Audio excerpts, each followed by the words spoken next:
Introducing Minor Wisdom Quintet.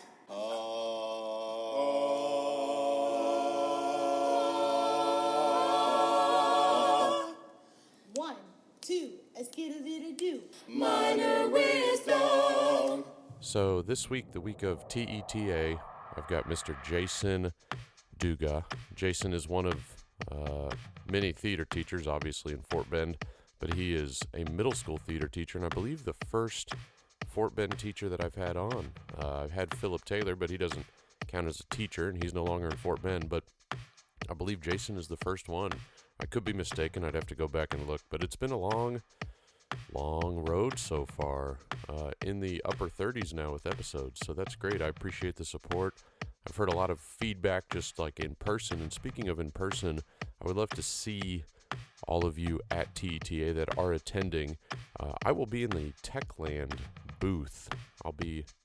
They have kind of a sectioned off area that Eric is being so generous with me to let me sit in there, set up shop, and bring you all in to interview you, because I want to talk to you. I want to see you. I want to get to know you. Even people that I've already talked to, I want to catch up with you again. Maybe, that's what friends do, right? They talk to each other more than once. Maybe just see how things are going, how things have changed, but also the new people.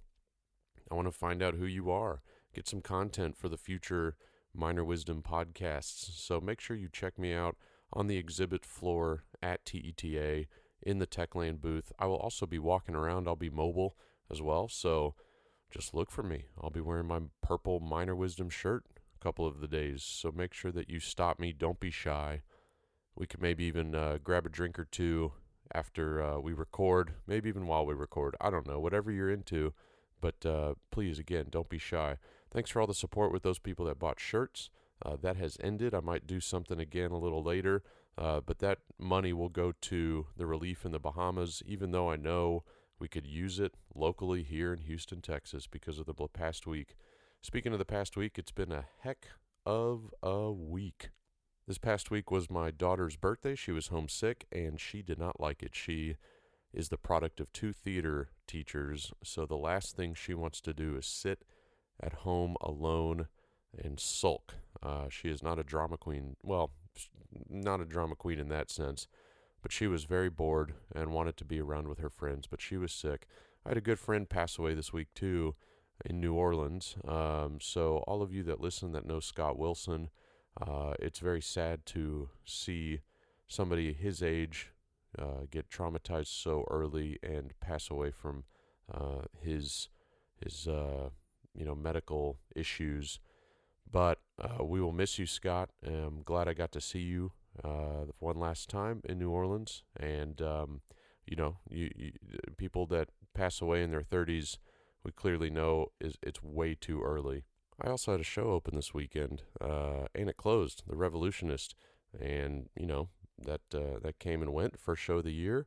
We had to cancel our opening night because of Imelda, which put us out of school on Friday, and it was a beautiful sunny day on Friday. I saw somebody tweet that Houston just juked out all of these school districts because everybody took off. And yes, there were still a lot of high water spots and a lot of people that couldn't get to work and couldn't get to school. But here in Sugar Land and Richmond and Rosenberg, it was pretty high and dry. And so we just enjoyed the day off. I built my daughters a trampoline. You can see that if you're friends with me on Facebook very quickly, because I did a time lapse, but I built it within 30 seconds. That's true. And it was a lot of fun. So it was nice to be able to hang out with my kids. And today, as I'm recording this, is their birthday party. So wish me luck. Although by the time you hear this, it'll be over. But hopefully I survived that little ordeal with having so many kids in my house. Without further ado, here's this week's Groaner Joke, as well as my interview again with Mr. Jason Duga.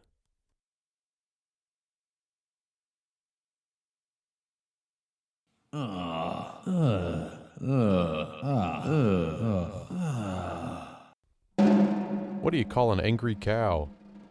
A cow in a bad mood. So my background, I graduated from LSU in 2010 with a bachelor degree in theater performance. And I did a lot of shows at LSU. I think I did over 16 shows there while I was there for 4 years. And as soon as I graduated, I started working for a theater for young audiences, Playmakers of Baton Rouge.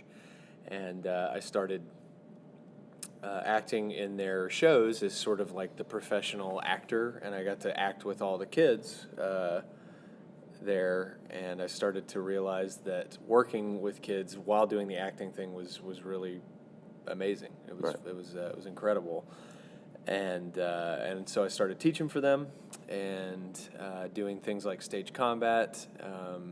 I learned some puppetry things from the people there, and so I moved to Texas because I lived in Branson, Missouri for 6 months, and I did a show with I only laughed because I know the background of that, but anyway, continue. Sight and Sound Theaters, which is a wonderful company who I worked with for 6 months, and my contract ended with them, and so my wife is from Houston, so she was like, hey, Houston's got a great theater scene. I bet you can act there, so heck yeah. And so my wife always wanted to be a teacher, and so she knew Houston would be a great place to start that, and then I could do some acting.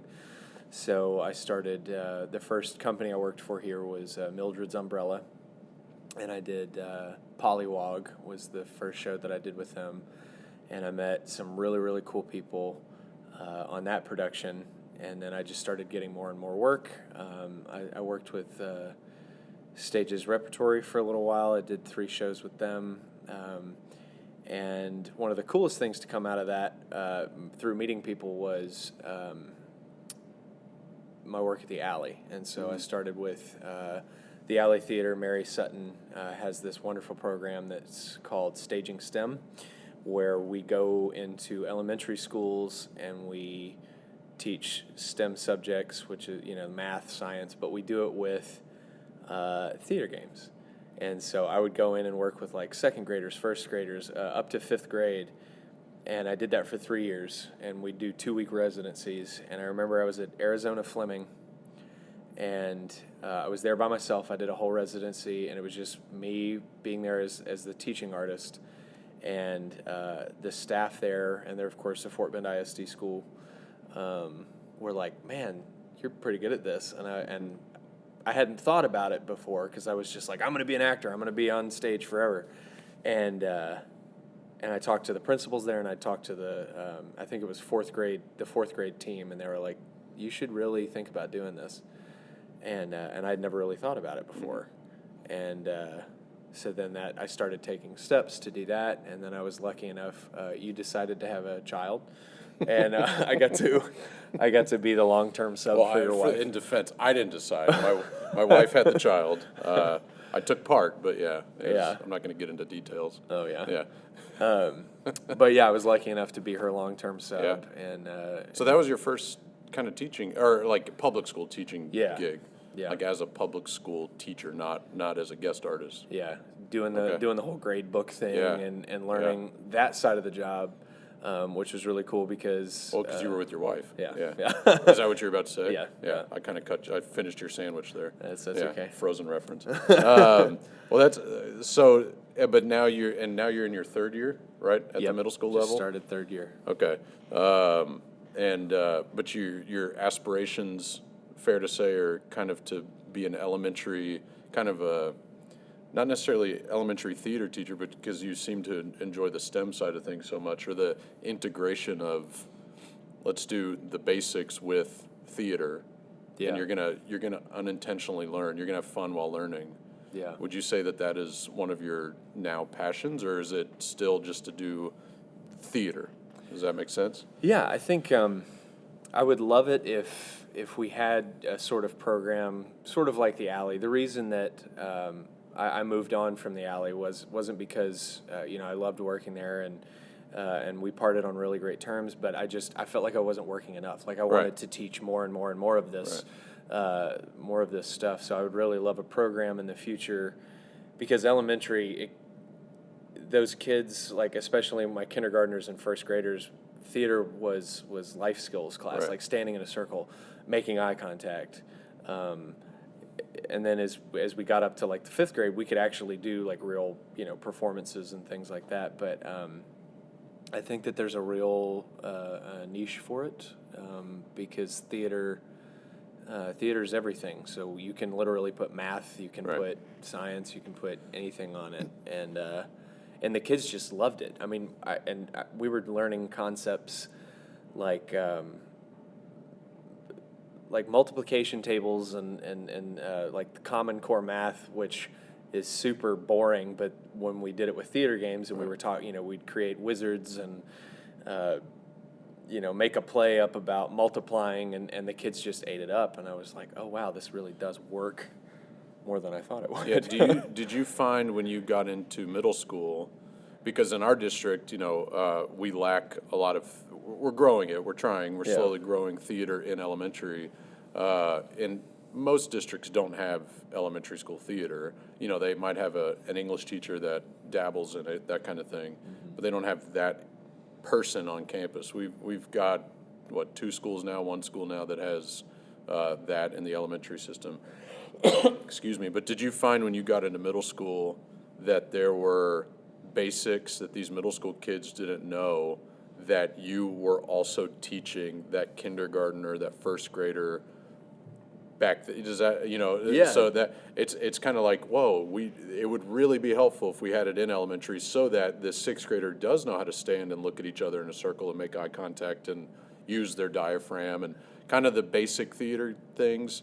Did you find that in middle school as well with your theater, quote unquote, theater kids even? Definitely.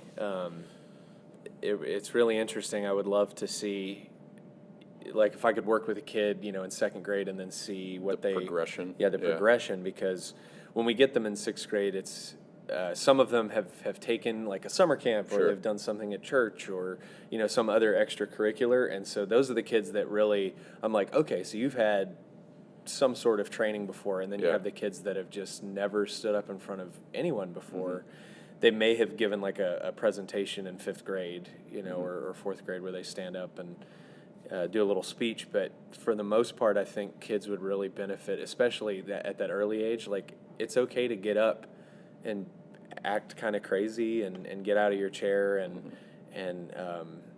do some movement, right? It's move around and learn, rather Yeah. than just sit in a desk and Give them permission to Yeah. do that. Yeah. that was such a big thing too, because teachers would come up to me when I was doing the staging STEM stuff, and they were like, how are you okay with them just walking around the Yeah. room and being wild without, and it's trust, right? I'm trusting this 6 or 7 or 8-year-old to just be in charge of themselves.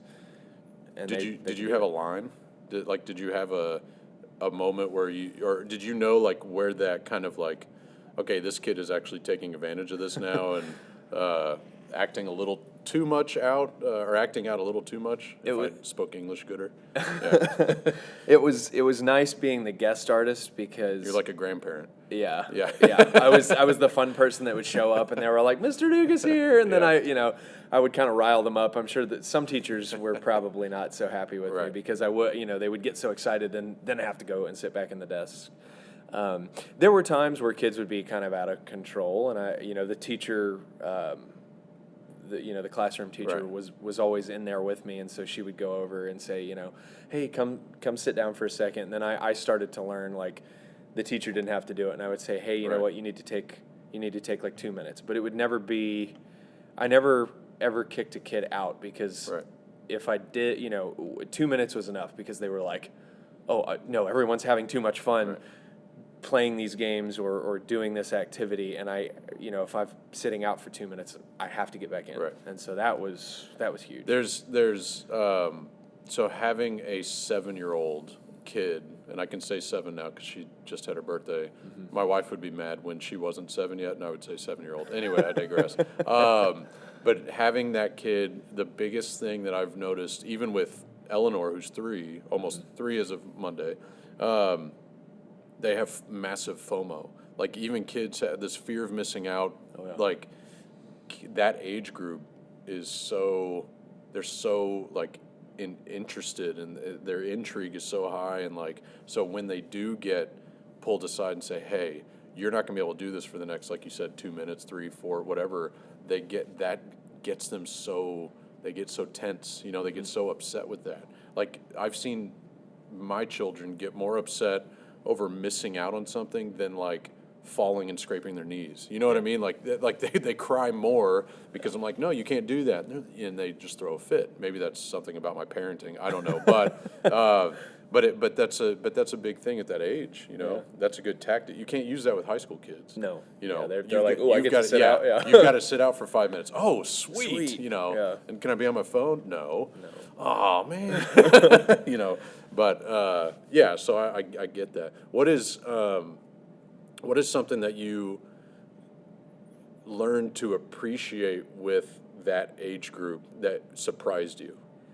A big thing that I really learned, and Mary, who I learned a lot of this stuff from, really pushed this too, was theater at that age. They can do it. There's some level, even if a child is having trouble in school, if Right. they're whether behaviorally or academically, they can do theater. If that's just, if you have to tell a child to, okay, if you can go stand in this circle and stand still for, 30 seconds with a smile on your face, that's acting. They've just acted. And you might have a kid that's singing and dancing and wants to be on the spotlight, and you've got another kid that's over here that's terrified or doesn't. You can still like be excited about that and Right. say, oh my gosh, you did exactly what I told you to do. You did that. And then they can feel good. Like, that wasn't a math problem. That wasn't reading. I just stood where Mr. Duga told me where to stand, and he was happy with that. Right. And that's theater. And then we can build on that. And then I would see the kids that were, having issues. But then I would always be able to get something from them. Right. And I would go home every day and say, you know what, a kid that, I was quiet and he was running around the room and didn't want to do anything. Guess what? Like today he learned a line, and he stood up and said a line for the first time. And everybody was like, and teachers are telling me, wow, he's never stood up in front of, he won't say anything. Right. I've had, especially in Texas, when you have a lot of the ESL kids, who are afraid to try language, I would have teachers come up to me and say, so-and-so has never spoken out loud to me. He nods, or he might say yes or no, but like, you got him to say a full sentence. Right. And they can do it. They're completely, it's just that fear. Yeah. So that's why, I think that's just a huge plus, because again, at that age, their theater is more, just talking to each other. What's the difference? And you can include middle school, and you've even I'll put you over a little bit. You've done a lot of work with high school kids too, Mm-hmm. because you're brought in as well, especially here.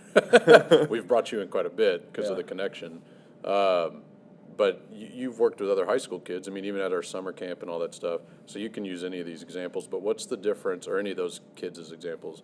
What's the difference between permission and fear? So Does that question make sense? I think so. So Okay. you're asking. So like you just said, an ESL kid says a full sentence. Yeah. Is it because they were fearful of doing it, or they've just never kind of been given Permission. the reins or the Yeah. permission to do it? Yeah. They've never been trusted. I think it is a trust issue. I haven't noticed it as much with high school kids, because especially with theater, high school kids, especially in Texas, because we do start them younger. They're very excited to Sure. tell you about everything. But I would say, like, some of my sixth graders, maybe they don't, when they walk up and I say, yeah, it's okay. Like, you can talk in my room. You Yeah. can, we're going to sit on the floor. And it's giving them that permission to kind of have, like, theater class should have structure, but it should be an elective where Yeah. they can come and kind of be themselves. They're not trapped in this, this math room, because that's how I felt when I was Right. when I was in school, where I was like, theater was my place to just kind of be me. Right. So yeah, I do think a lot of kids, and that can be said for theater, is that it gives kids permission. Like Yeah. in my room, you can, as long as it's school appropriate, be yourself. And you're from Louisiana, or no? Well, I was born in West Virginia Okay. originally, but I've lived in Louisiana the longest, and the theater there is just like non-existent. Yeah. So, and immediately I wanted to ask if you had a mountain mama. Anyway, but I do. She's from West Virginia too. My dad's from Pennsylvania, Okay. so I'm like real Yankee. Oh, really? Wow. Yeah. So, and I've met them, I think. I feel like, yeah. So compare, because that's what I was getting to, is what did you not learn in Louisiana that you wish you had learned and that you do teach? And that is a very general, broad question, because there's probably a lot. Because there's even a lot for me that I didn't learn in Texas, and I teach in Texas, right? Yeah. Or I didn't learn until I taught it, kind of thing, because I either was told and I didn't retain, or I was never told and I eventually learned it by reading a textbook and being like, this is what I'm going to teach my students today. But what's like a glare, and I don't want to throw Louisiana under the bus, but no offense to Louisiana, they're notoriously known for having a bad public education system. So is there something that was a glaring oversight in your public education in Louisiana that is something you pass on to your kids here in Texas? And I don't have a lot of Louisiana listeners. I don't know. I don't think. Well, and the crazy thing about living in Louisiana was most of my training, in air quotes, I got from working with a performing arts academy, like going. Okay. It was after school stuff, Right. because theater in Gonzales, Louisiana, wasn't really in the schools. It was pretty much non-existent. It was like an English teacher took it over. We had a different teacher every year that I was at that school. So one of the big habits that I picked up, because everybody was like, "Oh, you're a good actor because you." I had this actor voice, and so every character I was talking like this, and I would always play the older person, and I was the king or whatever. And I got trapped in that. And then when I got to LSU, my professors were like, "What the hell are you doing? Stop!" I had a voice teacher who, she was like, "What is your name?" And I was like, "Jason Duga." And I just would, and she kept yelling at me, You're and I was stuck in it. yeah, and I couldn't get out of it. And John Dennis, who's was one of my professors there, he was like, "You did too much musical theater in high school," and I said, "Yeah, I did." But that's what that was all that after school with Center Stage over there. And I learned a lot from just watching other kids. I didn't really, my director there, Larry Scheck-Snyder, taught me a lot about blocking and being on stage, and we never put terms to it. Right.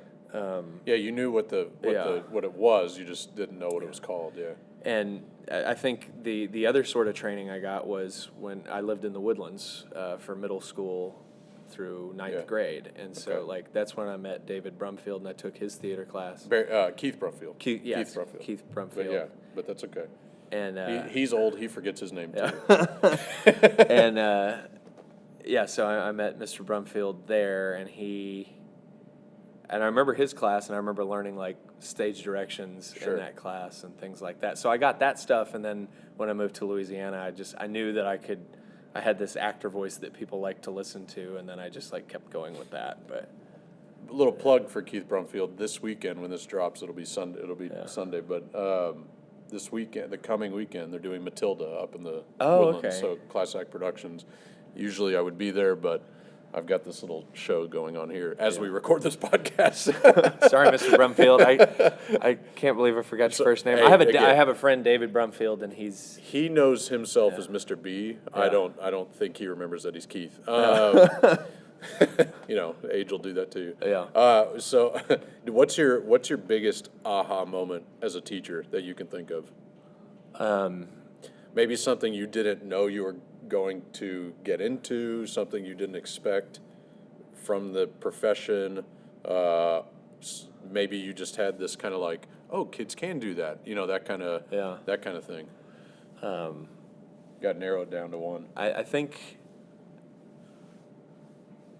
I knew when I knew I'd picked the right thing to do, because I'd always thought I was going to be an actor. Sure. And you still can. well, yeah, I mean, You still do. I still do it on the side, yeah. when I can. But it was my first year full time teaching at Garcia, and it was, it's everybody says like first year's the toughest. It's crazy, and it was. I had my class sizes were big, but I still really Getting liked your it. sea legs. Yeah. And it was rough seas the first couple months, and I came in from Thanksgiving, and we'd been off for a week, and my first period, who ended up, that class like drove me nuts by the end of that first year. I had so many wonderful personalities in that room, but I came back and they were like, "Hey, Mr. Duga, did you have a good break?" And I said, "Yeah, I missed you guys." Just thinking of something nice to say, and then I thought about it, and I was like, "Oh, I really did. I missed them." Yeah. Why, really? And I kind of stood there for a second, and I was like, "Oh, I really did miss them." Yep. Whoa. And that kind of blew my mind. And they're waving their hand in front of you, Mr. Duga? Yeah. Mr. Duga? No, it was kind of a moment, and I just kind of stood there, and I was like, I really did miss y'all. Yeah. And they looked at me like, "We didn't miss you." But so that was a cool moment. Yeah. And I love the middle school age too, because they're constantly just surprising me with stuff. They'll come in and I'll ask them to try things. The piece that we're working on right now, the way I direct is I'm just like, "Hey, y'all give me your ideas and let's just go." And they're just constantly saying, "Ooh, let's try this, let's try this, let's try this." Give them some ownership. Yeah, and I have to tell them to stop, because I'm like, "Guys, let's try one thing before we try these 8 other things." Right. And they just have so many ideas, which is really, and that blows my mind every day. So do you, and again, because you've kind of done the whole full kindergarten to 12, you haven't been fully immersed with K through 5 and then 9 through 12, but you've done enough. Mm-hmm. Is there, because I haven't really interviewed a lot of people that have that experience, but so do you see that part of what gives you that surprising or aha moment for the kids is because expectations are lower for a kindergartner compared to a 12th grader? Yeah, I think they have to. So you're more surprised that, oh my Yeah. gosh, this little 5-year-old, 6-year-old kid just did this. Yeah. Whereas a 18-year-old, if they did the same thing, you'd be like, yeah, of course you should. Yeah, I think definitely, because everybody can do this. It's Right. just varying degrees of how well you can do it, and it's great to go to those high school performances and go, "Holy cow, this kid is like more professional than I ever was. Like he's or she's gonna be something big." You can see that talent, and then you also have the kindergartner that stands up in front of everyone and gives us a thumbs up for the first time, maybe not even speak, and I can go, "That kid's never done that before in their life," and they just smiled at an audience, and like, I'm so proud of that child for doing that, because again, and I tell my parents this at open house, you should always take a theater class, because theater is life. It's everything. It's we're constantly just doing theater as we live, and if we can hone it and do it in a class, and then they realize like, "Oh, I just did that. I performed." So I had this conversation a couple days ago with one of our band teachers, and it just shows you the kind of, I guess, the difference between the fine arts teachers, because we all fight for the fine arts, right? We all want every student to take fine arts of some sort. But this teacher said, I think that all kids should take music. I said, well, okay, I think all kids should take theater. And, it's like this arm wrestling match, right? Right. And I said, why do you think all kids should take music? They said, well, it teaches you tempo, and it teaches you like rhythm, and it teaches you how to be disciplined with, especially in marching band with the blocking of, they don't call it blocking, whatever they call it, but they're they're graphing out. I don't know. I know just know it has to do with dots and a 50-yard line, but But I was thinking, yeah, okay, and theater does that too. Like, have you ever been in a musical? But that's not all theater is. It's not just a musical. It's also, I've got to teach this kid how to wire up a light bulb that's hanging over the stage, and now they know how to wire up electrical, stuff. Not that I'm recommending that they go home and do that, right? But there are practical things that you're not going to get in music. Am I saying don't take music classes? No. But if you want to learn more about life, not just limit yourself to beats and melodies and tempos. That's kind of what I told him. I said, that's cute that you think that, and you're not wrong. They should take music. There's a benefit to it. I get it, but theater includes it all. And I know like this podcast is niche to theater teachers, so I'm preaching to the choir. I just got on a little soapbox, but it is what it is. Yeah. I want a fun fact. So, because we can wrap up, because one, we've got a show going on, or I've got a show going on, and your wife would probably be mad if she knew you were in here, but maybe not. I don't know. Yeah, she'll be the first one to listen tomorrow. But I want something fun. So, like, give me something that happened on stage that wasn't supposed to happen, and how you handled it. I've got a fun one if you need to think about it for a while. I got one. Okay, go. Because I tell this to I my. just like to talk. I do too. I tell this to my kids every year because when we're talking about improv, Sure. and they're like, "What is that?" And I say, or the importance of learning your lines or beats or whatever. I was 10th grade, and I was doing a show with Center Stage, and we did My Fair Lady, and I was Colonel Pickering, which was like my first big role, and because I could do a British accent, Right. I was like the only one, and Higgins, the guy that was playing Higgins, feeds Eliza chocolate. And Henry. Yeah, Henry. He's feeding her chocolate, and so what he would do is he would take a bite, and so the actor that was playing him, his name was Jacob. I remember he would like store it in his cheek, and keep talking. Yeah, so he could just keep speaking. And one night it started to like melt, and he started choking on stage, and couldn't he was just like his vocal cords got coated, and he just kept doing this. And so I just started improvising and talking through it, and I didn't do much, but the backstage crew, like they filled like a teacup with water and then we had our tech crew was in like maid and servant outfits. So they were in costumes. And so they came out and like gave him a teacup full of water, and he got it down, and the audience applauded because they knew something was up. But like we got through it, and the girl that played Eliza was great, and we were like, and we just kept talking, and we had a little conversation, and just kind of let Jacob try to get it down. But I remember being like, this is over. Yeah. I don't know, like the universe just kind of exploded around us, and I was like, there's nothing but this moment, and then we got through it, and then we were fine. That's funny. Yeah. Food is theater's devil. It's like there's so many food stories that you could tell about being in a show that involved, like Miracle Worker, which has 1,000 pounds of eggs in the show. Like it's just like scrambled eggs. There's a whole scene. Have you ever seen Miracle Worker? I mean, I've seen scenes from it. There's a scene where when she finally says, I forget what she says, but when Helen Keller finally uses her words, her voice, and the teacher, the person that's kind of helping her, they just celebrate, and she gets excited, and just they have eggs in front of her, and she starts smacking the table, and the eggs are just flying everywhere. But I remember seeing that show at HSPVA and thinking, this could just be horrible. Like this could end up horrible. Eggs are just flying, just in a black box setting, but. They're sticky and slippery. And slippery. Yeah. Step on an egg. So final question: what is the this weird theater thing? Because you and your wife have the same dynamic that my wife and I have. You're both theater teachers. Mm-hmm. What is like this weird? My wife and I love to sing. Well, I say love. I enjoy. She loves.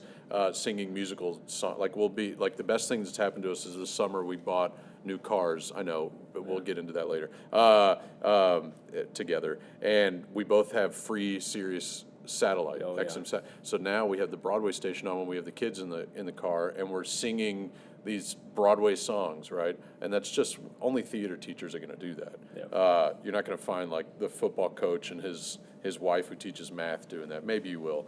I'm stereotyping. As a football coach is literally in my audience right now, watching the show with his theater son. But what is something that you and Nicole do that's kind of like, if people knew we did this, they would A, know we're theater teachers, or B, think we're weird if they didn't know anything about theater?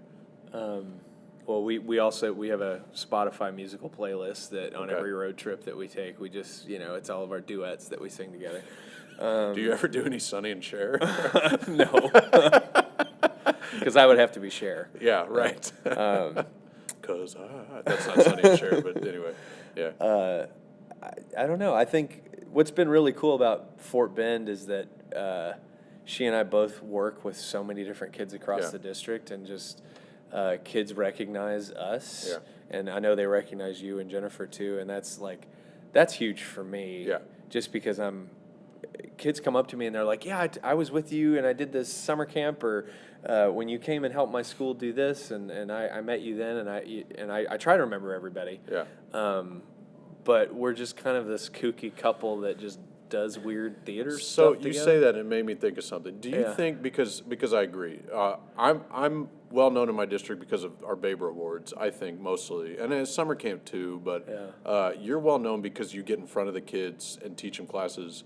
But so do a lot of female teachers. Do you think there's a little bit more recognition because you are a male teacher, and they don't get a lot of male acting voice teachers and coaches as much as they do with females? Is that a fair question? Is that Yeah, that 2019? Is that a question I can ask? Yeah, that could. I mean, that could make sense. I also, I like to think that when I work with, I'm a huge nerd, Yeah. and I'm very You immature. still read books. Oh yeah, I still love to read books and play video games, and I watch the cartoons that they Sure. watch and the anime and stuff. And Yeah. so when especially with my sixth graders too, like when I meet them, I'm like, oh, what anime do y'all watch? And immediately they're like, what? You Yeah. know, or I talk about video games, and so I try to bring that side of me, because I like being young and immature, and Yeah. I'll be young and I can be an adult, Right. but that energy is just fun to Yeah. play. We just play. Yeah. It's not like I'm your teacher and I have to instruct you, and so I try to be as playful as I can be. Minor wisdom.